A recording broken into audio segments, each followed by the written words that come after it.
We had to do a show, Brendan, because we have to celebrate the Celtics one way or another. Amazing. It's been almost a week since the Boston Celtics are your 2024 NBA champions. I want to open our show up with our lovely Celtics logo that we have right there. There Isn't he that is. cool? There he is. I love it. Lucky is a happy camper, and so aren't so many other fans here in Boston. And it's great to be able to now have a little sigh of relief. We don't have to worry about anything going on anymore with the Celtics, and rest assured, we have that championship. I didn't have the ability to talk with you when the whole title and everything happened on Monday night, so I want to give some time to chat about it and experience a little bit about what you witnessed when you went to the parade the other day. So give us the lowdown. Yeah, Nick, definitely. It's great to be back plugged in, back into the sports media. After the Celtics won the championship, I kind of disappeared. It was just really insane. They finally did it. It's like a 5 or 6 year climb that they had tried to get to. Losing to LeBron in the Eastern Conference Finals was really when this chapter began. And it's been a lot of heartbreak, very close so many times. And then one thing goes wrong, especially last year. But this year, they got it done. They finished the job. It was team basketball. They changed the game. They've done this before in 2008. They created the Big Three era. They have changed the game now to a team basketball approach where everyone's a shooter, everyone can defend, and everyone passes the ball extremely well. They go 60. They're electric. They're a wagon. Get ready for next year. Buckle up. But I came back from the parade. The parade, it was bananas. I mean, I saw people on top of telephone poles, on top of streetlights. This kid was on the "Do Not Enter" sign the whole time. But then there were also kids dancing on top of buildings, Spider-Manning on walls and stuff. It was wild. It was really hot. It was like 95, and we're all jam-packed. I was there like 2 hours early. I was there at like 9 o'clock. And the parade started at 11, but they didn't get to Park Street, where I was by the Burger King, until 11:35, 11:40. That's a convenient spot for you to go. Did you get lunch at that place too? So I found a hidden gem after the parade, the Zen's Restaurant, Japanese bar on Beacon Street. Okay. Which was perfect because I was at the Red Sox parade in 2018 and I couldn't drink back then. So I figured, the parade's over. I'll go home. Cheers to you all.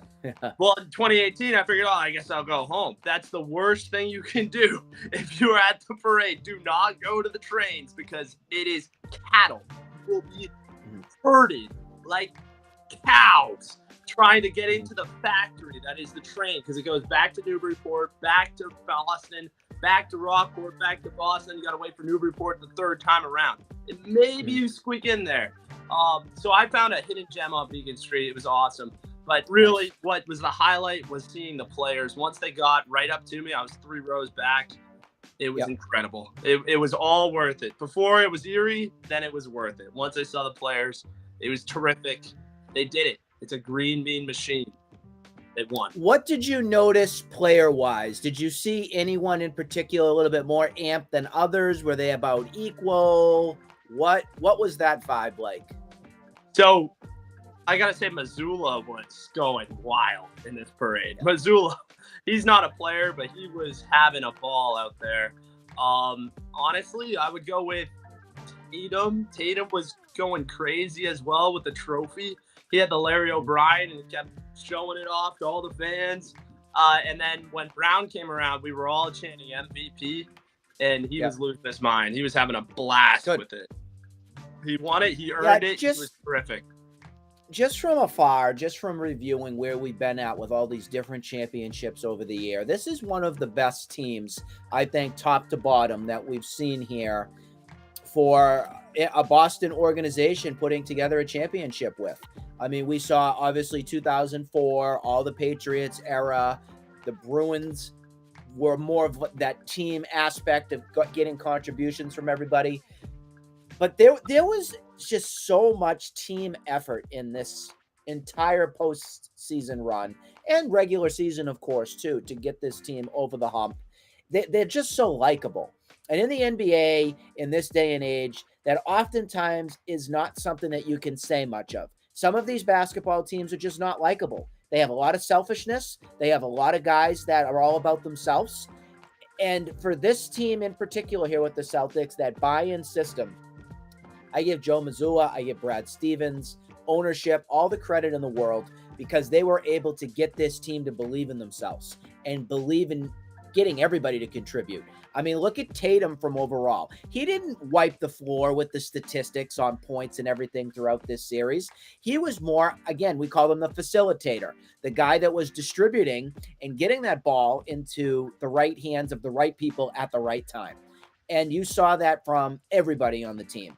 You had total faith with Derek White had the ball in his hands. Al Horford had the ball. Jaylen Brown, of course, when Porzingis was playing.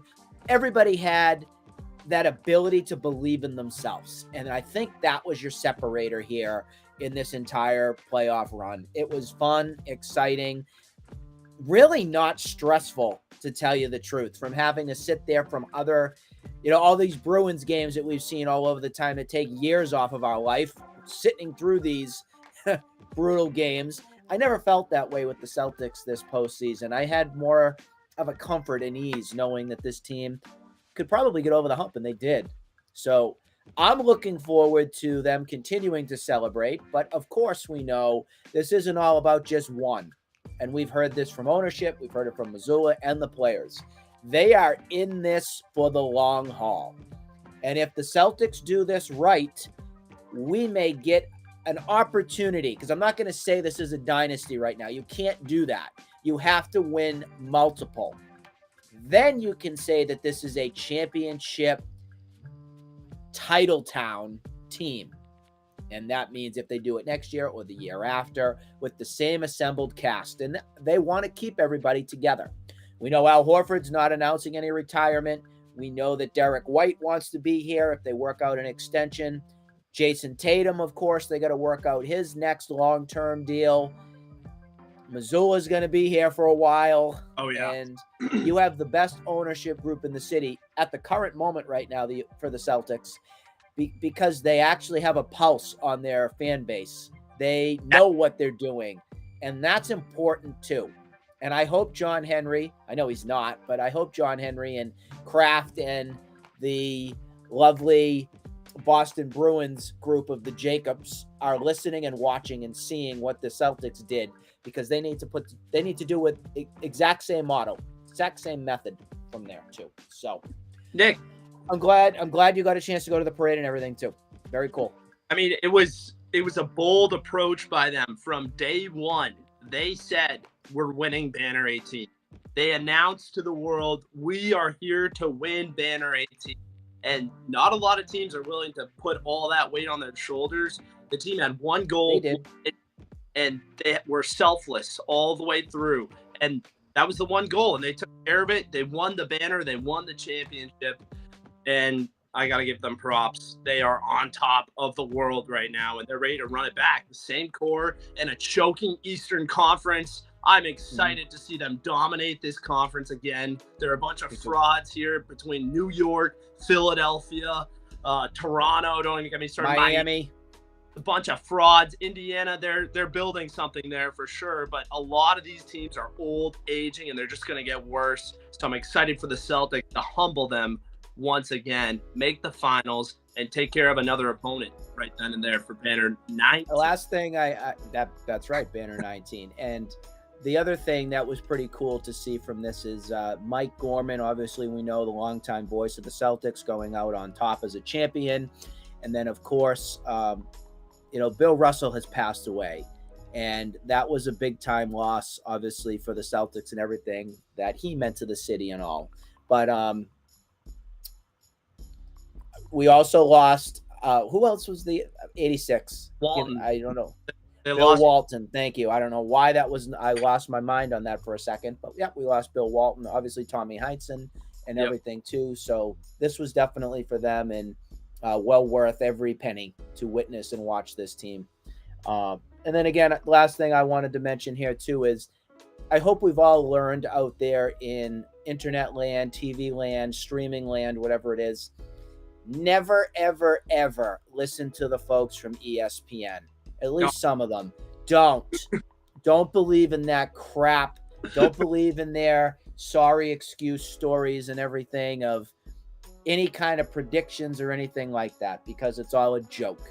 Listen to the true loyal guys that'll give you every insight in the world that's truthful and on top. And that stood out to me a lot. That it was disgusting what we saw from ESPN and some of the other media affiliates too.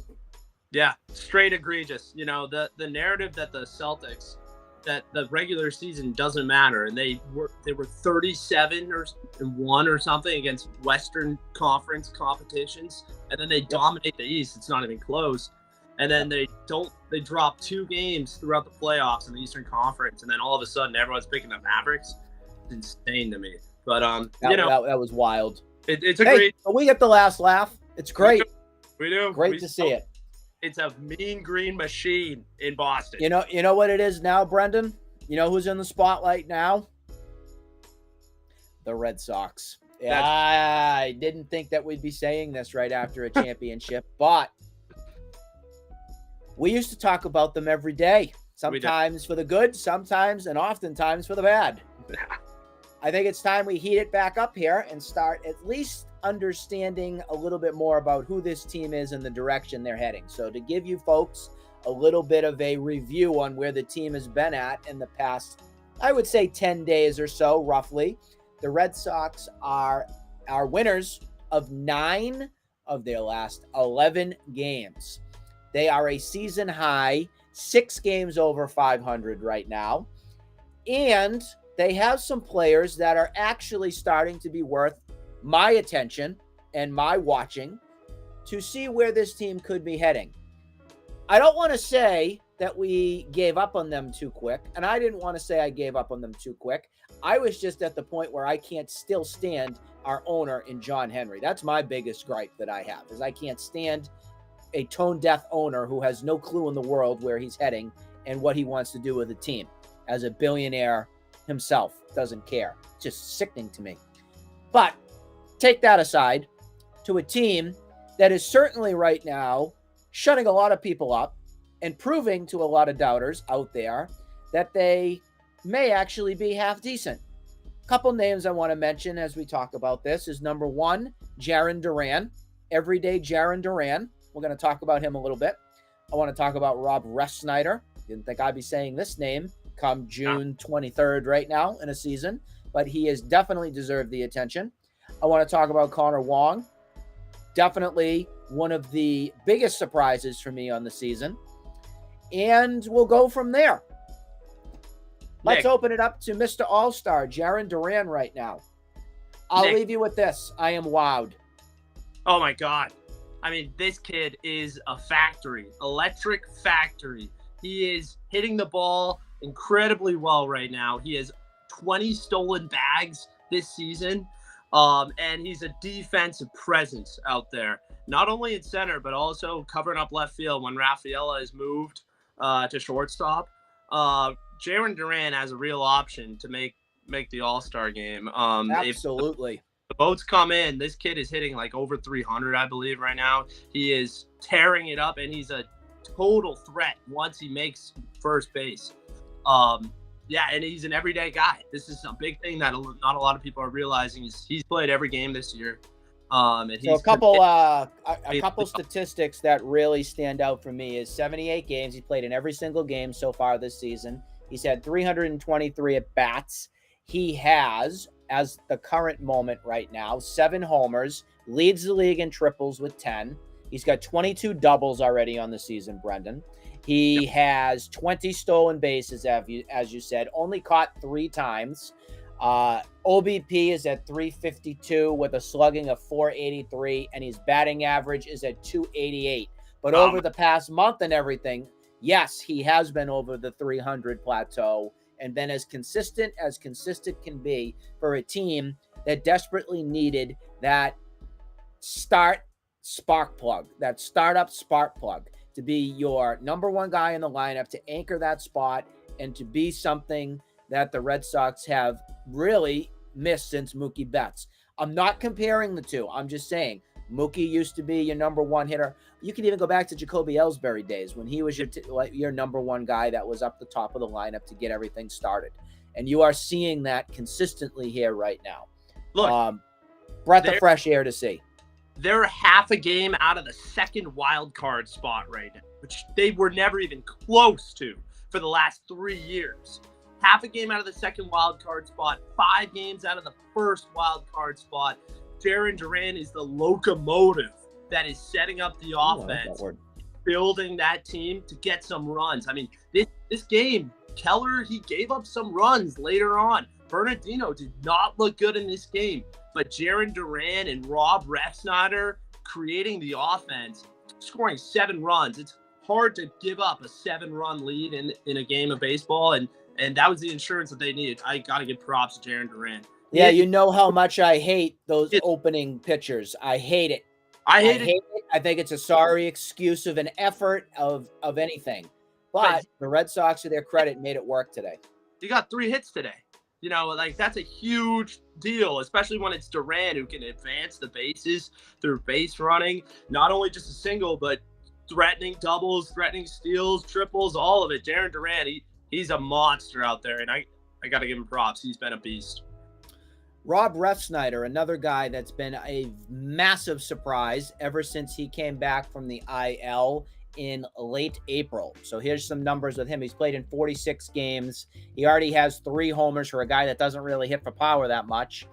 And the biggest eye-opener to me, and I know it's one of those cop-out things that people say, oh, it's just a batting average and everything.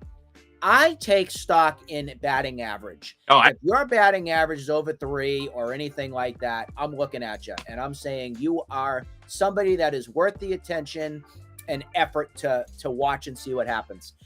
Rob Refsnyder's hitting 322. Yeah, that's stunning. I know it's not as many games as, of course, Duran and everything like that, or even Rafaela. But I feel like every time Rob Refsnyder is in the lineup for the Red Sox, he's doing something impactful. Whether it's getting some sort of spectacular catch, or doing something heads up, or making some sort of play on the bases, coming through in the clutch, whether it's a hit or he's moving the runner along some sort of way. Rob Refsnyder is a guy that I look at from the Celtics that we just saw as a team guy, a guy that will do anything it takes to become a champion. And that's a guy that's infectious in a good way. And you can see why the Red Sox have wanted to have him be in this lineup and be a part of this team, because he can contribute in a lot of different ways. So I do want to see a little bit more of what Refsnyder can do. But we also are into a little bit of a situation here where the outfield is a little clogged. Yeah. Not a clogged toilet by any means. No. We got a lot of bodies out there. Willie Abreu just came back. He started the season out like gangbusters, and then he got hurt. I want to see a little bit more of what he does with getting a little healthy and everything. Tyler O'Neill just came back from getting hurt and everything, and he's actually been starting to produce again. But then you have Masa Yoshida, and Brendan and I were talking about this before the show went on, and I am at the point where I think you swallow your pride here and you say, we tried, but you're done. I would DFA him today if I could, because I like other players in this lineup more than I like Yoshida. I think Yoshida, to me, is in the top 3 worst contracts that the Red Sox have ever given out. Congratulations, Chaim Bloom. You did it. I like this thing we're doing. It's like a little feedback sandwich to the Red Sox. A little positivity, a little negativity, back to positivity. I mean, we give a little bit. We give a little. We take a little. You know, give and take. They earned a feedback sandwich on this one. I mean, I think Yoshida, he's a liability in left field. We saw this last year. He was top 3 worst left fielders in baseball. And then when he's batting, he's hitting for average. He's a dribbling machine down the right field line. A little roll over to second base. Oh, another little roll over to second base. Oh, strike 3. My arm. Let me hoist my pants up a little bit more and get my suspenders. That's Yoshida to me. Not playing every game because he has fatigue issues. And I think you got to swallow your pride. I agree. He is a DFA candidate for, which sucks. You know, like you wanted that contract to work out, but he's really not the guy. He can't be taking at bats from Rob Refsnyder right now, who talk about elevating your game. This guy was a lefty assassin. That's all he was. Left-handed pitcher. All right, here comes Rob Refsnyder. Now he is the DH for the Red Sox, and he is a bomb machine. He got another home run today, and he's hitting over 300, and he's the perfect piece to complement Jarren Duran right now, who's getting on base all the time. I love what I'm seeing at Refsnyder. Not so much Yoshida. Wong has been terrific. Hamilton is turning it around. I hated Hamilton in the beginning. Oh, me too. Oh my God, I lost my mind, but he's really starting. Put JJ at shortstop and you have more faith. Honestly, I couldn't stand Dave Hamilton, but he's really turning around, starting to pick up the fundamentals. Look, and it was like the first month in the big leagues, starting to pick it up. So I props. Wow, turning it around. And then, yeah, they got to figure things out. You know, they have a clogged outfield right now. They're banking on Roman Anthony coming up within the next couple years, maybe next year. And so they got to figure that out with Willier. And then, of course, they got kids coming up. Teal and Wong are going to be filthy together. It's going to take a little bit of time, but I'm talking about this year. Cassis this month. They got to find a role for him. A couple weeks away, I think we'll see Tristan Casas back in the lineup, and you're starting to see some of the guys that were hurt and out now reestablish themselves and get them back to the team. I by no means am saying right now that it's time to truly believe that this is a playoff team. What I am saying here is that the Red Sox, they are the team here in the city right now. There's no more Celtics. The Bruins, they went golfing real early, of course. The Patriots, that doesn't start up till, again, August and everything like that. I want to see a summer with actually having a team that's relevant. That's what I want to see. Relevancy. Make it worth our time and effort to go and at least watch this team. I'm not going to Fenway Park. Nope. I will not. I will not support Henry. I will not support that ownership. But what I can do is at least give some attention to a team that wants to prove that they actually are half decent. So give me that. I'll accept that, and we can talk about it from there. That would be cool to see. We talked about a lot on this show and everything. We got a chance to talk Celtics, of course, and the Red Sox. We didn't mention this in the little description, but there is a little bit of news with the Bruins regarding Linus Ullmark. Will Ullmark actually be back in Boston next year? I don't see it happening. They're working on quite a deal between Ottawa and I believe it's Philly. There's something going on with maybe a couple different teams getting involved there, but there's some rumblings that saying Ullmark's as good as gone, which I think we all know. Swayman is the guy. We understand that. So if you can get something in return for Ullmark that's worth improving this roster, I'm all for it. I'm all for it. I think the biggest goal for them is to get off the money. You know, like that's a big contract for them. They can't carry two goalies. They're going to have to pay Swayman. I don't know if it's going to be this year, but maybe next year. But I want to pay Swayman. I don't know about you, but I want him. I liked what I see in believing that Swayman is your future. And that is something that you don't want to mess around with. I'm in. I think they need to make a splash. They need to change the culture. I don't know if this is heinous or whatever. I don't want to take any heat for this one, but McAvoy on the block, I don't hate. If you can get something really good for Charlie McAvoy, I'm looking forward to see if there's something. I am open for a lot of different things. And McAvoy is not, what do we call them? Savers or keepers? Yeah. I would not save McAvoy. If there's somebody out there that's that desperate that wants to take, sorry, Charlie, Mr. Overrated. I mean, my guest. If it improves your team, I may take some heat on that because there's moments where he's great. But this postseason in general, I saw one shining game from him. That's it. Everything else, I was severely disappointed.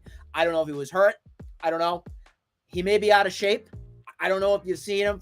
It doesn't look like he's in that great of a hockey conditioning-wise. Maybe that's something that they got to work on. I really don't look at anybody on this team outside of Swayman. And truly, Carlo. I liked what I saw from Carlo in the postseason. Yeah. I'd even entertain David Pastrnak. Don't kill me. Don't. I would. They need changes. They have been nothing but choke artists. You saw exactly what happened with the Celtics this year. You got rid of Marcus Flop Smart. Yep. You drove him to the airport and you said good riddance. You got rid of your Kemba Walkers. You got rid of your Kyrie Irvings. You got rid of all that garbage. And you brought winners here. I need winners interjected into this Boston Bruins team to believe. Because guess what, Bruins? It's your turn now. Your organization has the longest drought. So step up to the plate and get it done. I will not surrender for anything less this upcoming season than a long run in the postseason. I'm not going to say Stanley Cup because that's ridiculous. I'm not going to be that over the top. But you better damn well get out of the second round. You better. I mean, they're like, or I will be coming knocking at your door looking for some accountability. They're exactly like the Blue Jays. You know, they have these names that were homegrown. We love them, but they're not getting it done in the postseason. And try to bail them out, and they couldn't find a goal for their life. So, I think there's big change. We shall see. I don't think they will, but we'll see. I don't either. Not on Don Sweeney's watch, but we'll have to see. Or Cam Neely's. Oh, did I mention those two out loud by name? I'm sorry. Good. The last thing I want to mention, and this is unrelated to any of our sports stuff, but I do want to thank the amazing folks from Fox 25 on Friday for coming down to our town of Reading and showcasing just how special and great our community is. I got a chance to talk with Sherry Spear and Gene Levanchi, talk a little bit about Empower. I made, of course, a mention of our Sports Zone program as well. And it was very well done. And I want to just thank all the Fox 25 crew for everything that they did to put that day together. Was I very tired at the end of the day? And more other people, of course they were. But there are some circumstances that you relish the opportunity with. And it was an unforgettable day, as I will put it like that. And thank everybody out there for all your support from just feedback and reaching out and everything. It was a thrill to talk a little bit about my journey with Empower and Sports Zone and everything, and share our community with all of New England and Massachusetts. So thanks again for making that all possible. Yes. Congratulations, Nick, on the zip trip. That's awesome. I've been watching that since I was a kid, so that's really cool to see. You know how I roll, Brendan. It's never about me, and I say that in true honesty and experience from everything that we've done. It's all about our team, you included with everything here. That's what makes this whole thing possible. Is we have people that believe and want to do things that are impactful for others, and without that recipe and without that leadership and without that true desire of doing something important with your life, we wouldn't be anywhere where we are right now. So thank you all for making that a very special day for us all. Yeah, definitely. We will see you again soon. We're going to be talking Red Sox. Let's see if they can keep this going. They have the Blue Jays upcoming this week. We'll be talking about that this week and anything else that arises. Brendan, thanks for joining. I hope everybody has a great rest of their weekend. We will see you soon.